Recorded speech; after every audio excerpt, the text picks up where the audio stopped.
أول خبر معانا عن أول حاسب لوحي اسمه إينار، صنع في مصر ومن إنتاج شركة بنها للإلكترونيات، والمقرر أن يتم طرحه لطلبة المدارس ضمن مبادرة الوزارة لدعم التعليم، واللي كشفت عنه وزارة الاتصالات وتكنولوجيا المعلومات. تعالوا نشوف التفاصيل في التقرير اللي جاي ونرجع لكم تاني.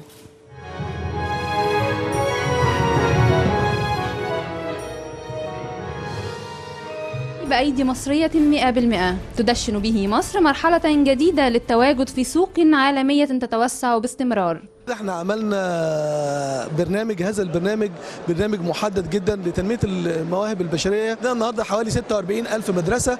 طريقة تطوير التعليم أو طريقة إن احنا نأدي الخدمة التعليمية مش هتبقى زي الأداء بتاع الخدمة التعليمية في الأزمنة الماضية. لازم نتطور ويبقى عندنا التابلت بتاعنا. رئيس هيئة تنمية صناعة تكنولوجيا المعلومات كشف أن الكمبيوتر الجديد يحمل اسم إينار، وذلك خلال مؤتمر عرض أولويات قطاع الاتصالات وتكنولوجيا المعلومات وإطلاق استراتيجية القطاع حتى عام 2017 بحضور وزير الاتصالات. الهيئة وقعت في الأول خالص اتفاق مع الصندوق الاجتماعي للتنمية بإتاحة 150 مليون جنيه، ثم مع البنك الأهلي والبنك المتحد برضه 150 مليون و150 مليون. احنا بنتكلم في إطار 450 مليون إتاحة للشركات الصغيرة والمتوسطة ولشركات القطاع. على فكرة 450 مليون وأنا بقولها في حضور البنك، هذه ليست النهاية. لو احنا استنفذنا 450 مليون مستعدين يحطوا لنا 450 مليون تانيين. وفي كلمته أمام المؤتمر أكد وزير الاتصالات عاطف حلمي أن الاستراتيجية الجديدة اعتمدت 7 محاور عمل أساسية تمثل المسار التنفيذي للبرامج ومشروعات العمل الخاصة بقطاع الاتصالات لتنشيط نمو القطاع وجذب مزيد من الاستثمارات الأجنبية.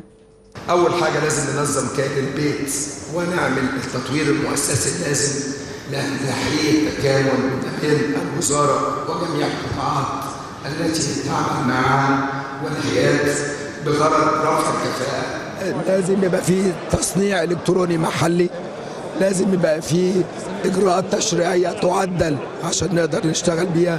هنقدر نحقق الهدف الاستراتيجي الأول اللي هو أن مصر تبقى هي الجلوبال هاب أو الموقع العالمي لاستخدام الإنترنت.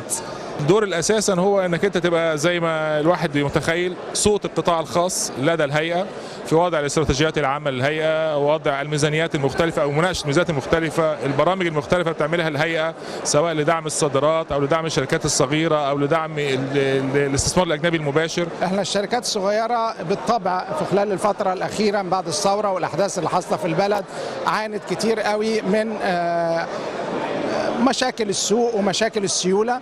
فالسنة اللي فاتت لما الدكتور محمد سالم عمل المبادرة بتاعة المشروعات للشركات الصغيرة، بالتأكيد في مجموعة كبيرة من الشركات استفادت من المبلغ 100,000 عملوا بيها برودكتس وقدروا يبيعوا البرودكتس دي، فعملت لهم تطوير انها ساعدتهم في الانتاج وساعدتهم في التسويق.